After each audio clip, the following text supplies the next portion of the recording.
Kumari Nivedita Bide.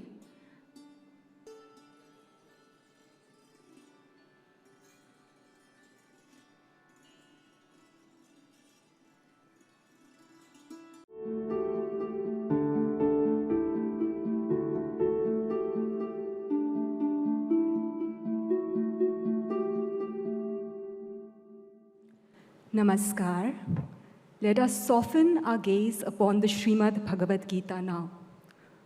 For those who know this chant, please chant along. Mukam karoti vachalam panghum langhayate girim yat krupatamaham vande paramananda madhavam. We just chanted a couplet from the Gita Dhyanam, an invocation recited before the study of the Bhagavad Gita. Our book begins with this. And what does it mean?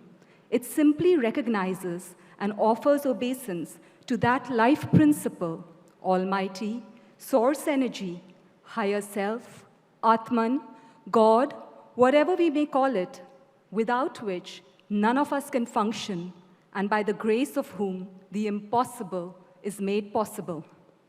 It is all-powerful, indestructible, eternally, and essentially, we are it. The 701 verses of the Bhagavad Gita, spread across 18 chapters, expound just one Upanishadic truth, Tat Tvam Asi, that thou art. And yet, by belting out an in-depth understanding of the three gunas or mental temperaments, sattva, rajas, and tamas, that we are all made up of, just in different permutations and combinations, the Bhagavad Gita also acknowledges and honors the diversity in all creation. The breakdown of the gunas, qualities of the mind, is considered one of India's most significant contributions to world philosophy, as it is thoroughly explaining the why and how nature of our heterogeneity. The Gita then, step by step, teaches us technically sound methods to use our body, mind, and intellect through the practice of karma yoga, which means service and sacrifice, an attitude of aprevu, after you. Bhakti yoga, the vision to see the one divinity weaving through all diversity. And Jnana Yoga, the ability to focus more on the permanent life principle within than be entangled in the transient nature of our very eclectic physical apparatus and surroundings. Why? To live, to love, to thrive together, enjoying abundant material prosperity and inner peace while in this world, and ultimately get back to our true identity, ourself. Revered as a scripture, but really a manual of life, the Gita is a handbook that teaches us how to enjoy the hearty assortment in our world, but remain ever focused on the life principle within, which is the same in you, me, and everybody, which pretty much defines the slogan of the G20 and C20 forums, Vasudhaiva, Kutumbakam. There is this little quote by John Henry Newman that I love with all my heart. It says, I sought to hear the voice of God and climbed the topmost steeple, but God declared, go down again, I live among the people. Much like the Bhagavad Gita, reiterating the fact that the spark of divinity, the God particle that we seek within the core of the earth, depths of the ocean, or piercing through the vast expanse of space, and yet find it nowhere, resides within us, within each one of us. And that common divine presence is what binds us together as one family, Vasudhaiva, Kutumbakam. And so we thought it appropriate to create a unique rendition of the Bhagavad Gita just for this occasion, as a souvenir, as a gift, because at the very core of Indian philosophy, nothing expounds the meaning of Vasudhaiva Kutumbakam better and more dramatically than this celestial song. The key features of our version of the Gita to be released today are, first of all, a stunning cover that is an Indian folk art rendition of the Gita chariot sculpture in Kurukshetra, Haryana, where the Mahabharata war was fought and won. Simple, yet tastefully chosen English words that translate all 701 Sanskrit verses of the text. Although every word of the Gita is a philosophical gem, we have picked one key verse from each chapter and brought it to life with Indian folk art, a dying folk art form of India, which desperately needs our attention for revival. Today is the start. The Bhagavad Gita has profoundly impacted many notable personalities down the ages across the globe, whose very inspiring thoughts of the Gita we have included at the back of the book. And the highlight of the book, just for today, I am so deeply humbled to be the voice of a man I so profoundly admire, our Prime Minister, Shri Narendra Modi ji, and read out to you the very insightful foreword he has written for this book. Satyameva Vijayate, Prime Minister message. The power of a thought, an ideal, or knowledge can be measured through its relevance across time, space, and geographical boundaries. The sublime message of Bhagavad Gita has remained relevant for thousands of years and is universal in its appeal. Ihaikastham jagat kritsnam pashyadya sacharacharam mama dehe gudakesha yacchanyad-drashtumichhasi. In this verse from the Gita, Shri Krishna tells Arjuna that his universal form has everything movable and immovable. More importantly, he says that we can find everything that we want to see in him. This thought symbolizes the Gita's multifaceted nature. No matter what circumstances we are in, no matter what challenges we face, there is always something that we can spot in the Gita that would be of value to us. Today, at a time when humanity faces various challenges, the world looks towards India to provide holistic solutions. At such a time, the Gita is a source of optimism at a time of despondency. It preaches the message of selfless action, duty, and responsibility. Whether it is climate change, freedom from violence, or freedom from poverty, when everyone makes the welfare of the world as their responsibility, a better future is possible. The beauty and splendor of Bhagavad Gita is in the way it helps us keep an open mind, inspiring us to think, to question, and to debate. This attitude of openness is crucial for global cooperation. Therefore, the message of the Gita is extremely relevant for an international forum such as the G20. India has always shared its ancient wisdom such as yoga, meditation, and Ayurveda readily. This is yet another opportunity for India to do the same. The Chinmaya mission has always been active in sharing the gifts of ancient India with younger generations and with the world. The mission's work in popularizing the Gita is also well known. Given this backdrop, the initiative to bring out a rendition of Bhagavad Gita containing simple translations of all the verses in English is noble and relevant endeavor. With beautiful paintings showcasing various Indian art forms, the publication will be of immense value for individuals, societies, and nations across the world. Amrit Kal, the period till the year 2047, provides us an opportunity to dedicate ourselves towards building a strong and inclusive nation that is also a reliable partner to the world. May Sri Krishna shower his blessings on the release of the English translation of Bhagavad Gita. Best wishes to all the organizers and participants of Vasudhaiva Kutumbakam, working group of the C20 who are involved in this noble mission. Narendra Modi, New Delhi, 2nd May, 2023.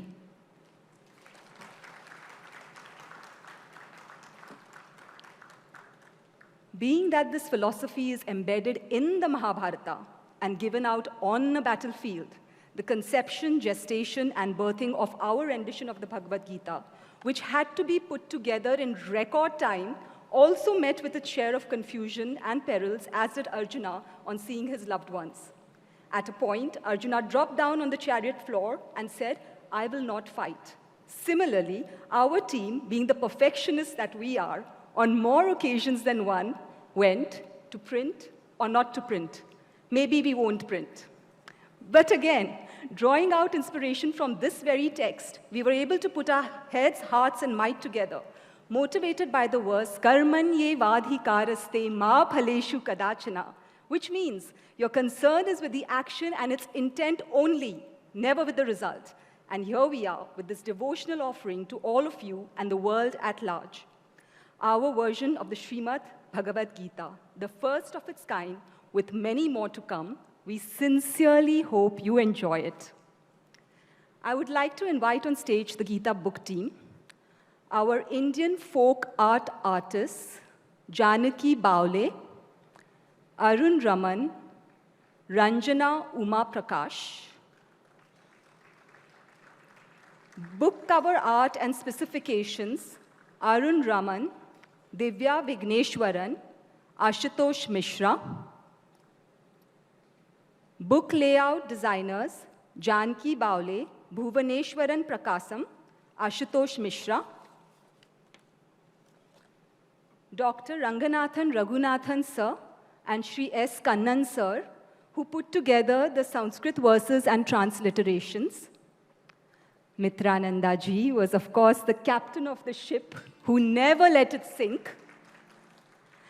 And I, Avanti Kundalia, wrote the English translations and edited the book all the way from Singapore. I offer my deepest gratitude to Mitrananda ji for giving me this opportunity to introduce our simple little books to all of you, distinguished dignitaries and stalwarts of Vedanta. Incidentally, the last time I shared the stage with Mitrananda ji was on the premise of the Gita, when he came to Singapore and gave some electrifying talks on Chapter 2, the Sthita Prajna section of the Gita. I was the master of ceremony for that event. And here we are, together on stage again, sir, under the pretext of the Gita. Thank you.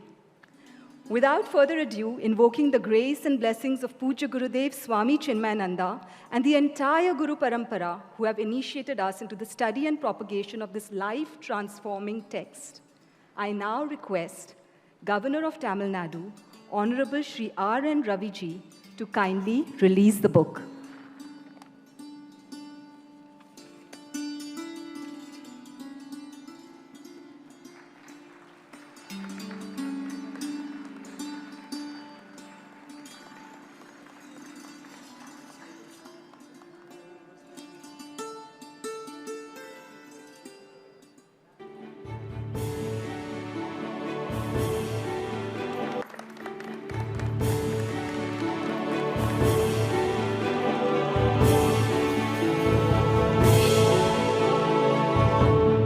I invite Avanti ji to receive the first copy from the governor.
I request the Honorable Governor to please hand over the books to the delegates.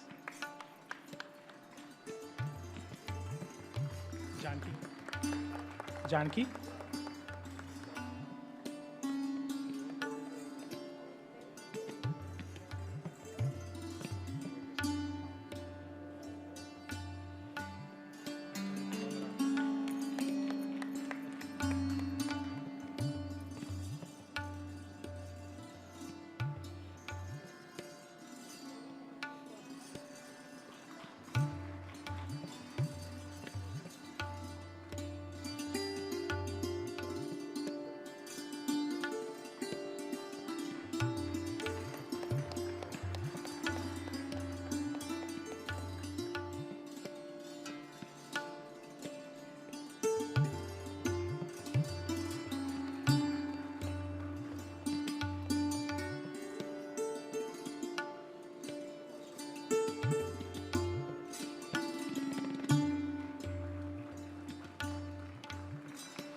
I invite Shri Sadashivam Ji, Vice President Marketing of Ramco Cements, India's leading cement manufacturer and flagship company of Ramco Groups, headed by Shri P.V. Venkatarama Raja,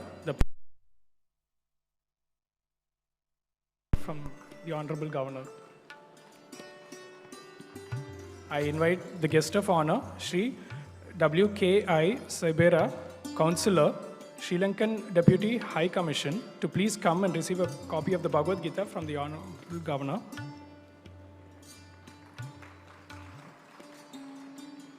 I invite the Collector of Changalpattu, Sri Rahul Nath, to receive a copy of the Bhagavad Gita from the Governor, sir.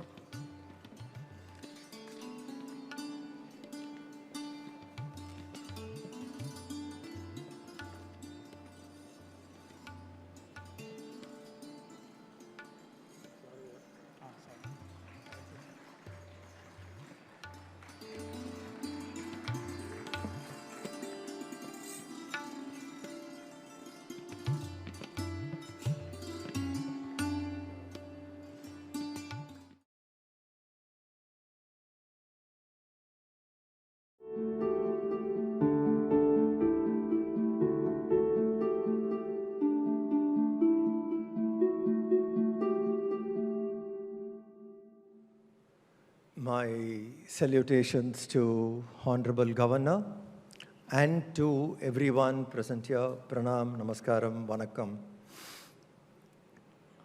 It gives me an immense joy to welcome all of you here to this national project. We are here on a national duty. Government of India gave this opportunity to us civilians to work on creating a policy draft on Vasudhaiva Kutumbakam. How this whole earth should be viewed as one family. The statement is so beautiful because it comes from the Upanishad. And the rishis were wise people who managed methods by which we could implement it. So in Indian civilization, you will find this is a very age-old practice. Even today, one can experience. If you go into few remote villages of India, you will feel the feeling of Vasudhaiva Kutumbakam.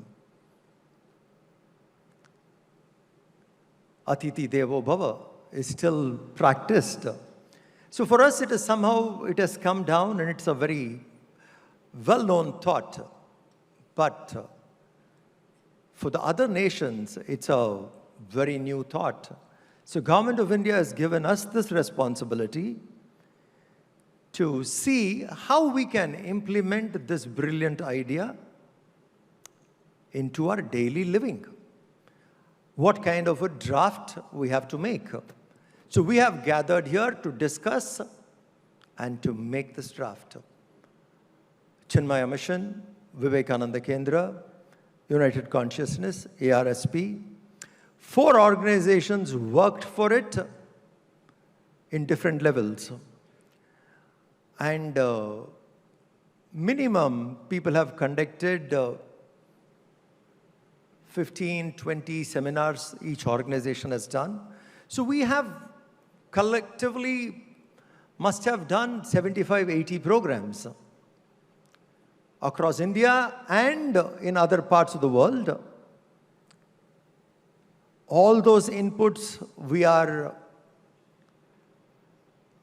compiling, and this is the final seminar which we have. After this deliberations, today, tomorrow, day after, we will get into work on creating the policy draft. This is the occasion on which we have gathered. I very profusely thank Honorable Governor to reschedule his programs and to be available here with us.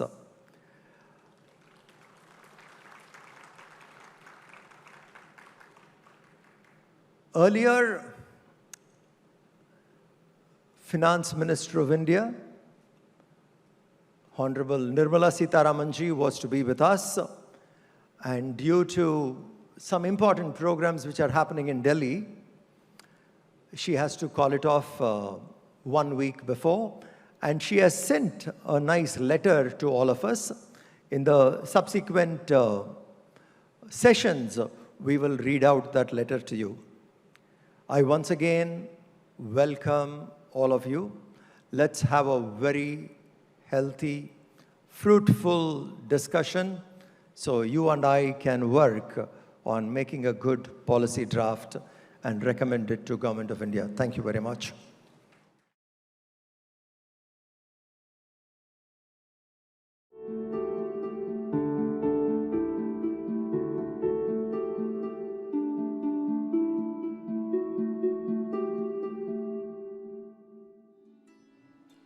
Also, Kumari Nivedita Bide,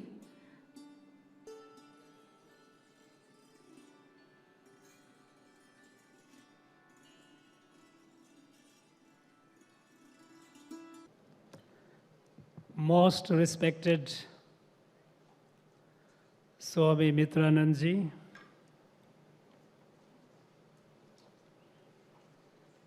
other distinguished dignitaries on the dais, all the esteemed delegates present here, friends from the media, my warmest greetings and best wishes to all of you.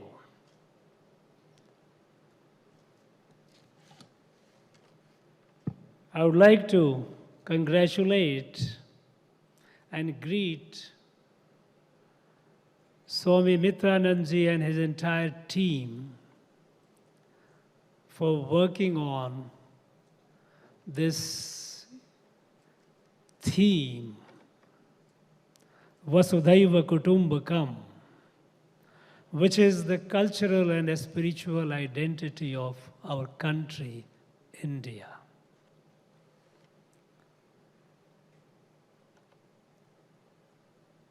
We all know how important G20 can play a role in steering the course of human destiny. They have the needed economic, political, and if appropriately marshaled, the moral heft to shape the world which would be safe for everyone, a world where people live in harmony, live what this Vasudhaiva Kutumbakam it conveys. Civil society, we know that this society has predated emergence of the modern state. G20 is headed by the heads of the governments and heads of the modern states which have been constituted or which are guided by their respective political ideologies. But societies have existed since long time before.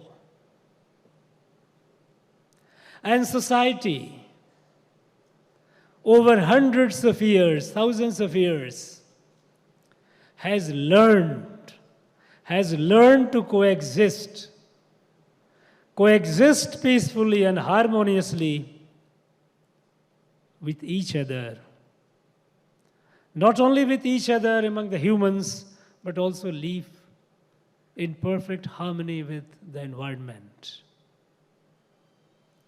So the wisdom the experience of the civil society should be used to inform and influence the G20 leaders in the course of their future endeavors to plan and work on policies and programs which would ensure a sustainable, peaceful world. Today we know that the world is facing numerous challenges. Challenges is rather a mild word. Numerous existential crises, be it unprecedented and certainly not unforeseen climate change. We are staring at a mammoth disaster. Many island countries are counting their years that if the heating of the planet Earth, which we call Mother Earth, if it is not stopped, then perhaps within the next few decades, they will be wiped off the map of the world. Even others, not only in island nations, but in the rest of the world, which might not be seeing or fearing a doom of that nature in terms of level of water rising, they are also witnessing the curtain raiser of what the future would be like with unprecedented, unforeseen, unexplainable phenomenon, erratic nature's behavior. The fury of nature, the fury of elements is taking its toll. We are also in the midst of numerous conflicts. Conflicts of varying degrees. Wars, visible and invisible. This war, this conflict, afflicting the humanity across the world, is potentially all the more dangerous because today there are several countries equipped with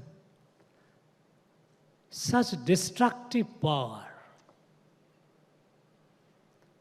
so much that each one of them has the capacity to destroy this earth many times over. Something somewhere goes amiss and we are gone. The whole planet is gone. This very fragile equilibrium to which we are passing should not be taken as a stable and a normal equilibrium. The danger is looming all the time. We also have challenge or the crisis of poverty. While there are countries which are prosperous, people are well-fed, a significant part of the world is facing hunger, deprivation of the most basic essentials of a dignified citizenship or dignified human being. This is unsustainable.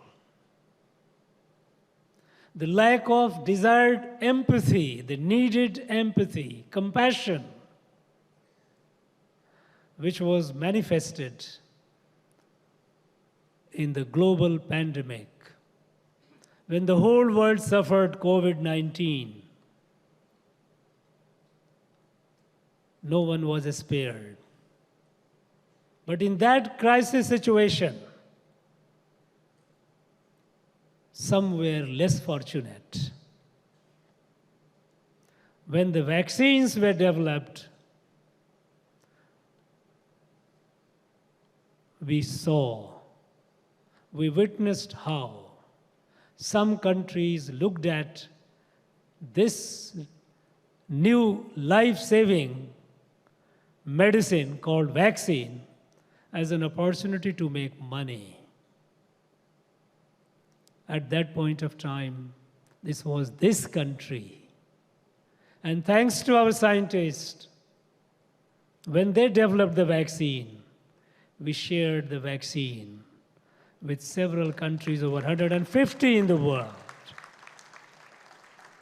When we shared the vaccine with over 150 people, 150 countries in the world, this is Vasudhaiva Kutumbakam in action. This is walking the talk. When it comes to the challenges like climate crisis, as we say, as we feel and we know, here too, the way this country is addressing the problem in a very unconventional way. When it was understood, it was a given fact that for the development you need energy, and the source of energy was essentially fossil fuels, the carbon energy, which is the cause of the global warming, the climate crisis. The alternative was, perhaps advanced countries thought, could be a nuclear energy. Yes, nuclear energy is carbon-free, but it is not risk-free. At this point of time, when India decided to move forward towards a safer planet with respect to climate, the emphasis and resolve with which we move towards green energy, it's something for the rest of the world to see and perhaps emulate. If today over 40% of our energy needs are met from the green sources, non-carbon, non-nuclear,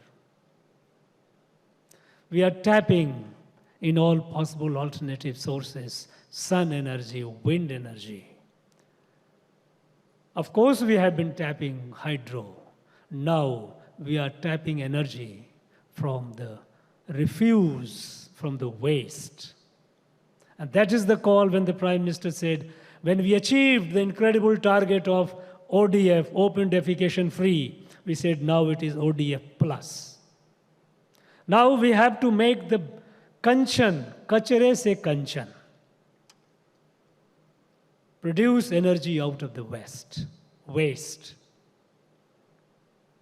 Of course, we have been moving forward with commendable pace towards blending ethanol, again, organically developed plant through the farming, mixing this, blending this fuel, petrol, and diesel with ethanol. We achieved the target of E10. We are soon going to achieve the target of E20. Now, when a country, the point is, when a country of 140 crores can achieve success, can forsake the conventional wisdom of relying on something which is potentially dangerous for the humanity, and if it can successfully do, this can be a lesson for the rest of the world. When the 20% of the humanity can experiment it successfully, this experiment is certainly worth application to the rest of the world. So this country is walking the talk. In this context, when we talk about the civil 20 and the Vasudhaiva Kutumbakam. This is something which has been our civilizational and cultural heritage of several thousand years. This is not something which emerged yesterday. This is certainly when India took the G20 presidency and Vasudhaiva Kutumbakam became the mantra, the motto. This was not something which was created newly. It wasn't a political slogan. It was not a PR exercise. It was not kind of a trying attempt to build a narrative or sell an idea or ideology. This is something with which our civilization, our country has lived through for several thousand years ago. And this reflects in our day-to-day life. In the most remote areas, people whom the so-called advanced people, advanced in modernity, would call them those who are left behind, the tribes and tribals. Even you go to those areas, you see in every act of an individual or the collective that reverence for the Mother Earth, reverence for the environment, respect for every creature. It is because this thought and this realization, it transcends the intellectual understanding of ourselves and the world. Intellectual understanding because through intellect you reason, you argue, you debate. And that leads you to the conflict. And that also being finite, the human beings, we are all finite. Our understanding is limited to the understanding that we gain through our sense organs. Each one of them is finite. And our understanding is dynamic. We keep learning, we keep improving new and new things. There is no finality, and that is what no intellectual truth is eternal, is final. Intellectual truth is invariably tentative. And it is proving even in the domain of science. And that is why we see even the scientific theories getting corrected, getting contradicted, emerging in the new form, new explanation.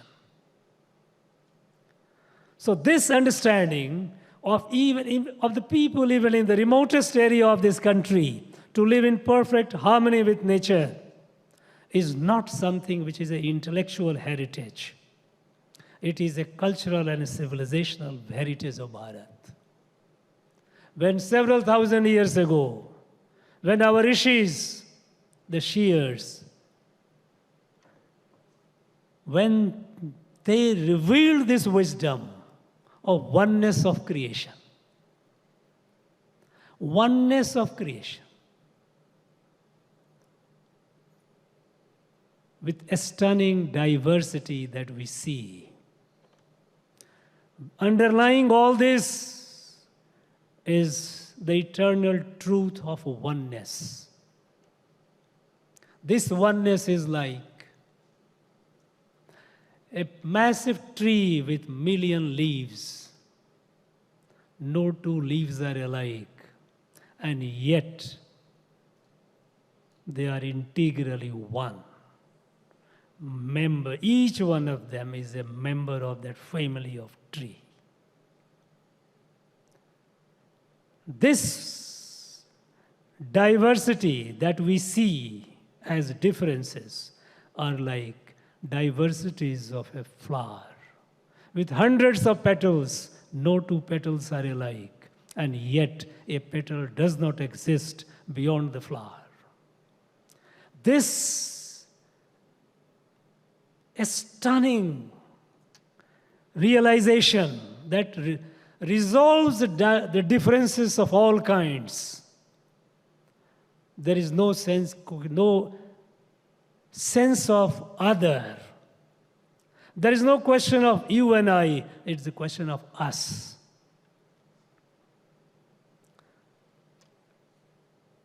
This is a priceless heritage of this country, living heritage of this country. And this heritage, as I said, is reflected in our day-to-day conduct, in day-to-day conversation, in our day-to-day discourse. And since the beginning of that time, when our rishis began the prayers, they never prayed for themselves. They never prayed only for people of this place. The prayers were, Sarve bhavantu sukhina, sarve santu niramaya, sarve bhadrani pashyantu, ma kaschid dukha bhaga bhavet. Let every being be happy. Let every being be free of diseases. Let every being see goodness in other. And in our action, Sahana bhavatu, sahano bhunaktu, sahaviryam karvavai, tejashvina vadhitamastu ma vidvisavai. Let all collectively work and achieve the glory. This essence reflects all the civilizational, spiritual, cultural text of Bharat. The one which has been talked about today, and a beautiful edition of it, and I must congratulate and thank Avanti ji for creating this and the team for supporting its creation. Bhagavad Gita. Bhagavad Gita. It's something which defies limitation. You cannot define it with parameters. It is boundless. It is limitless. It is for each one of us, according to our capacity, according to our prakriti, we are able to pick up whatever we can. But there is always something for everyone. It doesn't disappoint anyone. Here in this very holy text, it permeates all through with the sense of Vasudhaiva Kutumbakam. Here, there are many instances where it tells this message. And the one I am tempted to quote is in the chapter 18, where it says, Lord Sri Krishna says, Avibhaktam vibhakteshu tad jnanam vidhi sattvikam. Avantiji, while speaking talked about three kinds of jnana. Tamas, Rajas, Sattvic. Sattvic is the most sublime, the most distilled. And that jnana, that Sattvic jnana is avibhaktam vibhaktesu. One who is indivisible appears divided. Hundreds of us sitting here, we all look different. And this is the beauty of it, that what it looks all divided, essentially we are one. Vasudhaiva Kutumbakam.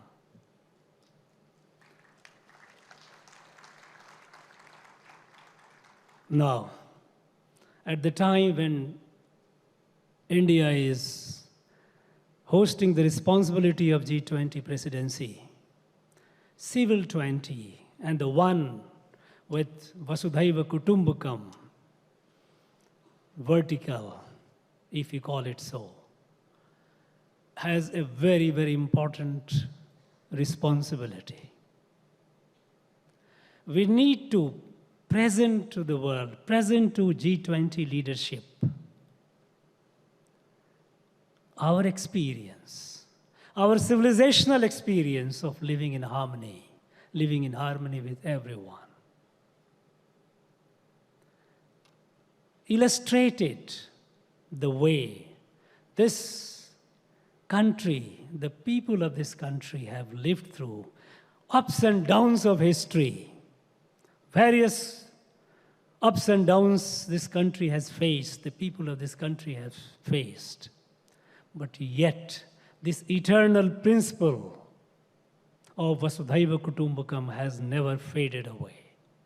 Even in the worst of times, the worst of crisis, this country has amply demonstrated this, lived this in their day-to-day life, their life and their approach toward the rest of humanity.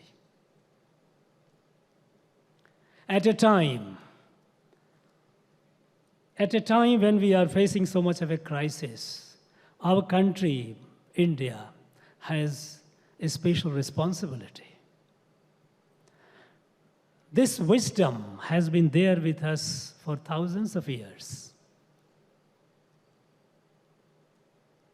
Now it is time to let this light spread to the rest of the world. When on the 15th of August 1947, India became independent, Rishi Aurobindo had a dream. He jotted down his 5 dreams. These 5 dreams are preceded with what he said, that in the entire universe, Earth is the only evolutionary planet where consciousness is in the state of constant evolution. Jada, Chetan, Jeev, Manushya.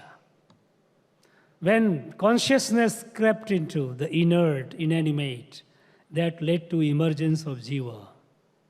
And when the consciousness further in its journey towards evolution, to its perfect manifestation, it developed to a higher level, and that led to the creation of Manushya, with thinking capacity, this capability to think and appreciate. And that is why humans have essentially 3 basic features: physical, intellectual, and spiritual.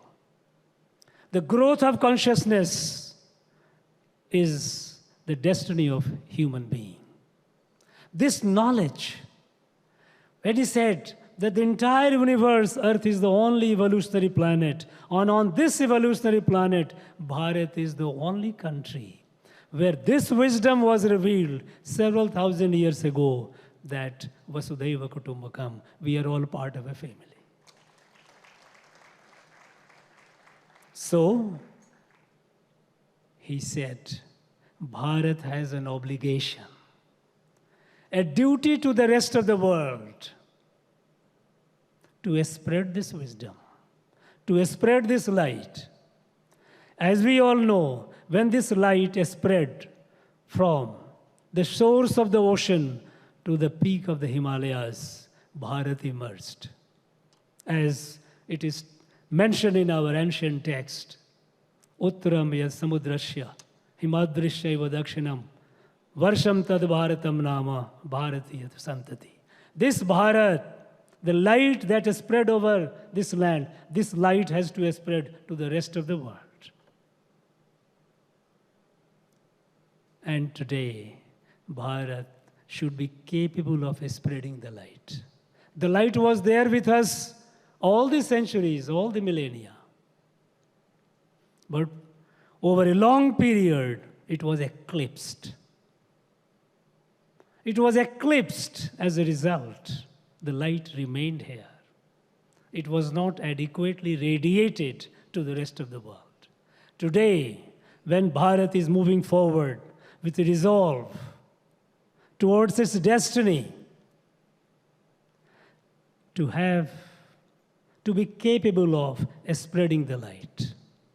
And this is reflecting in all our dimensions. Dimensions of development in field of science, technology.